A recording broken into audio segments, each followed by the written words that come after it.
laal maallaqa kanaa siin hoo fudhadhu deem naas fudhadhu deem cicciru miti fudhatteeti ilmoo teeti fudhattee deemtu loo samaatti dhugoo jechuun waan takka ani ilmaan kiyya keessa sadii suqay ilmaan kiyya keessa sadii suq fudhadhu kay hin fedhu maallaqa as manuma kanaan taa'u dhufeen dirqiinis baasaa kaa gosa hin jee gizee jettu gubatteen beektu biddaan taphatta akkam fidin micaa maali hin deemudha kalaas akkam hin deemuun hin deemudha kanaan taa'u dhufee micaa kiyyan fidin mana maa deemte jechuun mucaa asi fideeti fudhattee deemta maallaqa asii kanneemi kabira barbaadda ati miti ta'a maallaqa maalitu godha way maallaqaa dhufe dur maaliif jecha dhufte mana kanaaf isiif hin dhufeen akkam akkanumatti waa iddoo keessa dabarree taas keenya jira arraa akkuma seenee kettaayettiin nama haaree manatti argee yeroo namni haareen kun maali jecha dhufee sin beeynu mee daawwattoota keenya jechuun walumaanuu nu hordofaadhaa mee niin gaafadhaa waan dhufteef kaa yeroo dheeraa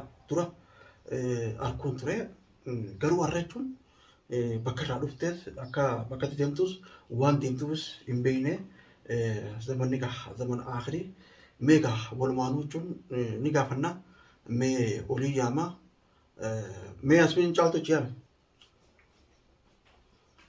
egaa nama gartee maqaan caaltuu jiruun ni beektan jetti yaada akkasumatti egaa mee haarftuu walumaanuu jechuun kabaru ta'a inshaallah jechuun ni caaltu hooseen jechuun namni haajaa dhufeef ni himataa maaliif dhufte jechuun ati nagumaa dhufte moo maali asiin qotta'e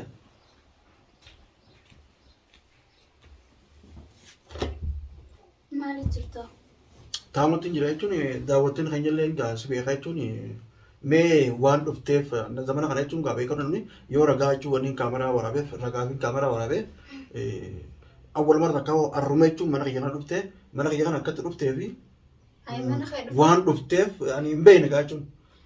Laa yaani ni jira miti bakka hundaa ni jira nama hundaa wal biruun bareedadha beekta. Tanumaa fi yaani si wal baree akkasitti nama hundaa baruu fedheetiin ganda keessa deddeemu jira maali yoo mana kee dhufa. Gaa'in eenyu si fide jechuun mana kiyya kana jechuun ati waan mudur dhuftee beekta mana kiyya. Laa hin beeku gaafachaatiin dhufee rakkoo qaba. Rakkoo ni qaba jechuun namni telefoona faana madhee jechuun takka dhufuun barbaada takka hawajaa akkanaatiin haajamee faana maanjaa ani gaa jechuun akkuma alarraa dhufetti jechuun mana si harkee yoo tume fi kanarratti jechuun amma alatti jechuun yeroo dheeraa ture jechuun si harkeetiin jira sin beekullee jiru atis nama Oromooti rakkoon qabu intala Oromooti maaliif sin agarrillee jiru garuu jechuun ati nagumaaf dhufte jechuun sin jira.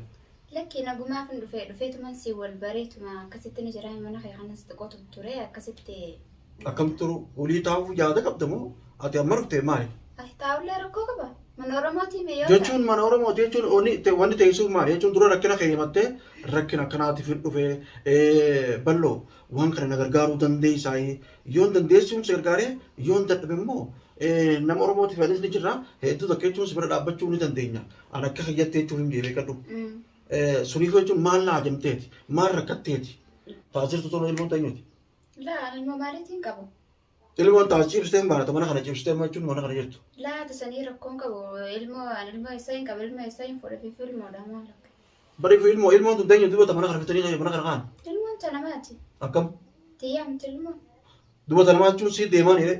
Aatidha kaayoo deemee rakkoo qaba abbaan na kennachuu hin danda'u. Akkam abbaan si kennachuu?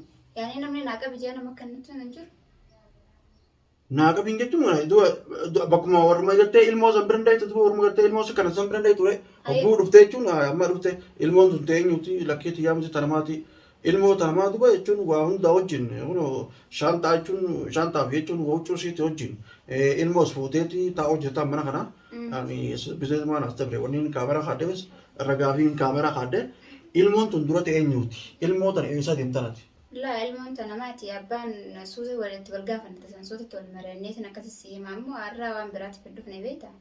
Waluma ziyaarrituma akkasitti waa wajji haasawuuf malee ilmoo gateellee deemuuf miti beekta gatee shaantaa minaan min jettu beekta. Akkam gatee deemuuf akkam wal baruu rakkoon qabdu. Amma jechuun ilmoon tun inni dhaltee mi sumaa dhalee mire? Wanni haa taatu sumaa dhalee mire ilmoo tana? Duuba maali jechuun ani dhallee namaan akka torneetuuf maaliiti? Laa kaaliseen jiru ilmoo yaani namnillee nama kennatu danda'a dhalullee ni danda'a. Kalas kaa namaan na kennate tana tiyyaa miti jeemi.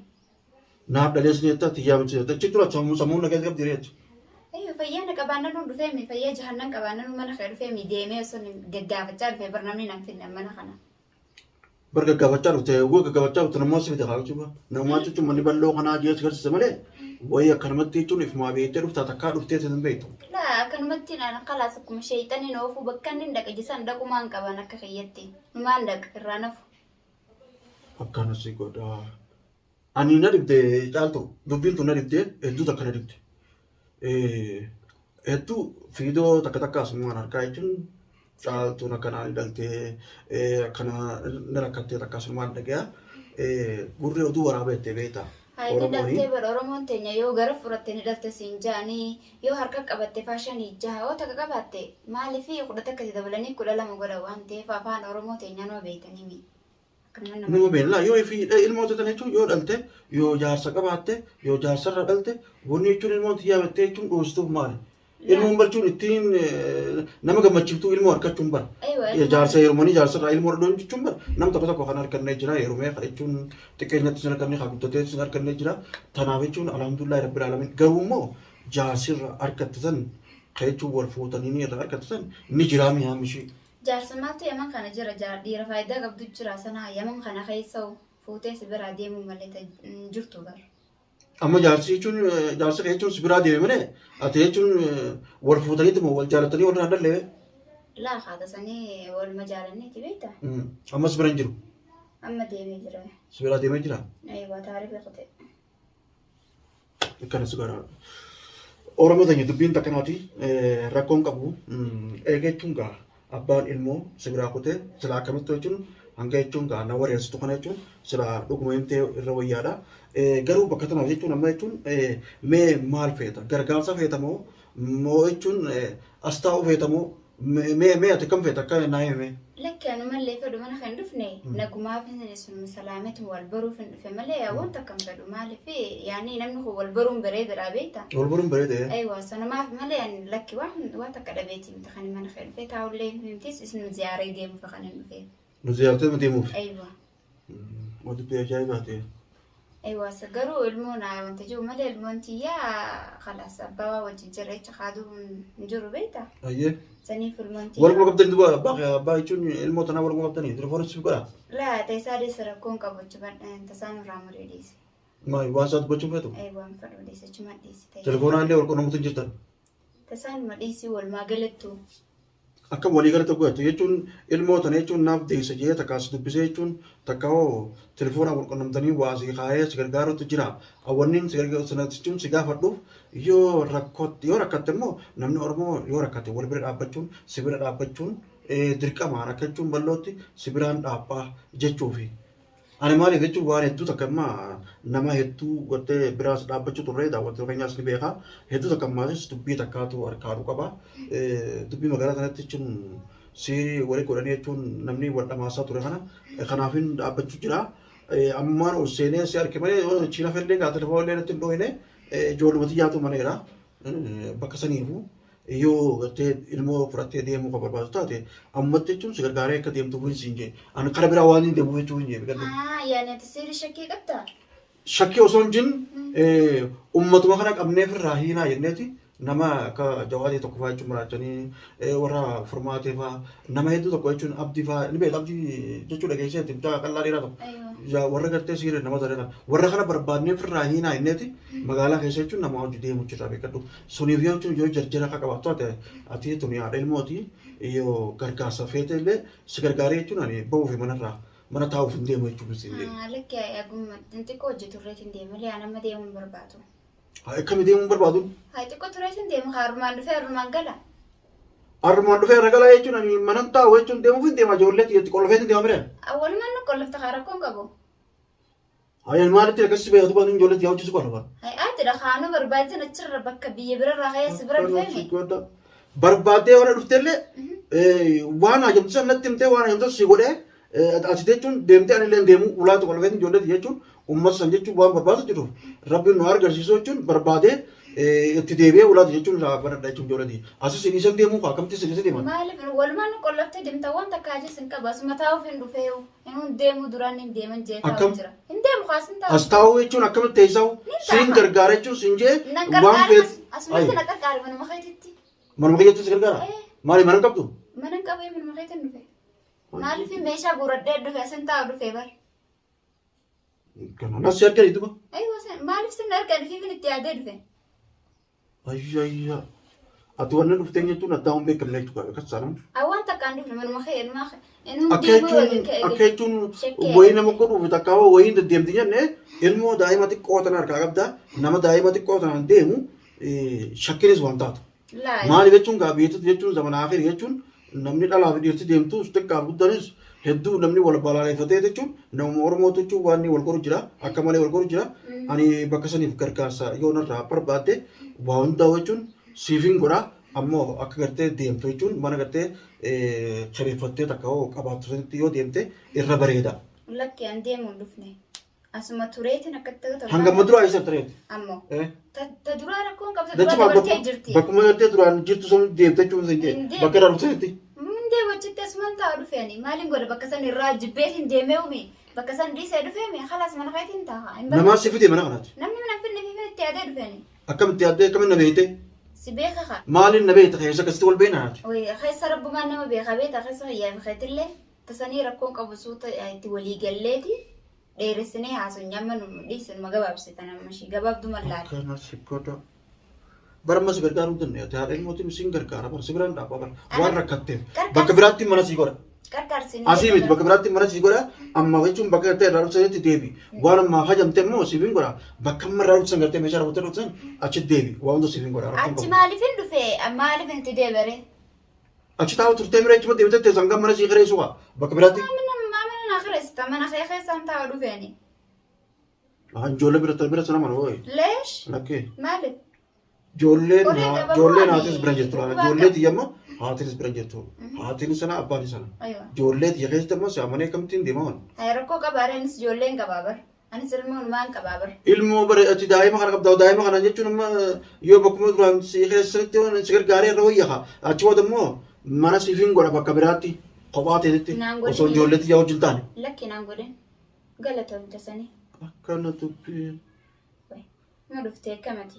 Mana sii kireessaa mana kiyya keessatti sin amanu gisee jettu. Nama bara wayin bineensotee ijoollee. Ati nama mana manuun. Nama mana manu lakkii. Khalasa mana kaatina anarratti amani. Sirratti kamitti amma dhuftee amma wal garreetti amanaan. Amani rabbii beeka hundumaa walii galatti. Amma keenaas hin jee. Hin kawanis maan ta'a. Wayyoo naqala nuun hin bahu amana kana gatu. Amma kan ilmoo ta'e fudhadhu jechuun waan si gargaaru si gargaaraa kan jechuun bakka deebisa. Galatoomina na gargaara hin barbaadu. Hayya telefoona jaarsa keessatti kan ittiin dha'a. Bakkuma ni jirtanitti. Fedhee suutii kutuu fedhee bakka fedhee kutuu. Jaarsi ma fayyasa na garreen. Jaarsa kana soitaati. Asumatti tuutan taphate. Jaarsa maali haasa'e solaan jaarsi misaruu na garreen dhageenyoo. Ajaa'ibni bal'aa qabate immoo. Dubbee ajaa'ibaati. Zaban ammaa dubartiitu jaarsaan dhageenye jaarsa ammaa eessa rakkate jaarse. Sun eega jaarsa taateef kan jechuun si jaarsee moo isaatu jaarsisee? Laata sanii rakkoon qabdiisu ta'e isa. Ayyee dubbiin takkanaati. Takkanaati dubbiin hin bahu. Ilmaa hin baatu? Hin bahu. Lakkee amma jechuun haadha daa'imaati jechuun seenillee lolu seenillee loluun bareedaa miti. Kai dhiifuma wajjin as hin jee. Waa hundaa hunaas godha. Lakki naan godhin. Manuma kanaa hin dhufe. Maaliif hin baatii meeqatti yaade maaliif ati narraa deemii gisee jettu. Maallaqa kanaas hin naas hin kanneen hin hoo fudhadhuuti. Hoo fudhadhuu deem naas hin deem. Fudhadhuu deem cicciru miti. Fudhatteeti ilmoo ta'etu fudhattee deemtu. Lakki hin deeman. Loo samaatti dhugoo jechuun waan takka. Ani ilmaan kiyya keessa sadii suqee. Ilmaan kee rakkoo qabaatu. Ilmaan kiyya keessa sadii suqee fudhadhu kai. Hin fedhu maallaqa hin fedhu. Hin fedhu maallaqa as manuma kanaan taa'u dhufeen. Dirqiinis baasaa kan gosa hin jee. Gisee jettu. Gisee jettu. Gubatteen beektu biddaan taphatta akkam. Yaadii Oromoo ta'e jechuun itti badhagaa kamatti jalatti jechuun Oromoo ta'e argaa mucaa daa'ima kana wajjin ilmoo daa'ima tanaa wajjin amma isiin gaxaraawwan isa rakkoodhaa jechuun isitti illee afaan jabaachuun bareedaa miti garuu gaa mee akka maa gorore hayyoo asitti jechuun ilmaan lamaaf ta'e beekaa ba'an. Maaliif hin damaasa? Hayyi tapha guyyaa keessa dubbiin ta'a akkamiin itti dhufe immoo. Dubbiin fidaa jiran. Ati maaltu shaakalaa fi shakkii Maaltu kana fide? Hayyee mucaa si fida rabu. Mucaa si fida. Mucaa si fida fudhattee deemu. Fidin mucaa kee. Maali? Hin deemudha khalaas. Akkam hin deemuun? Hin deemudha kanan taa'u dhufee mucaa kee hin fidin. Mana maa deemtee jechuun mucaa si fideeti fudhattee deemta. Maallaqa si hanneemi. Kabira barbaadda miti ta'a. Maallaqa maalitti godha wayi maallaqa dhufe? Doo maaliif jechuudha? Mana kanaaf siif hin dhufeen. Akkam? Akkanumatti. Mana kanaaf siif godha. Nima dhuftee akkamati. Hayyee. Ani amma gaa dubbii takka lama godhin. Yoo jechuun gargaarsa si gargaare bakka biraatti mana si godha jee. Naan godhin. Bakka sanatti hin deemin kan mana si godha jechuun dhimmoota irra dhukkatu. Hin fudhadhu ilmoo. Bakka san maal maalitti deebite hin deemu. Bakka biraatti mana si reessa. Hin simkareessa. Manni kun jechuun ijoollee itti taa'uun taatu. Nin ta'a.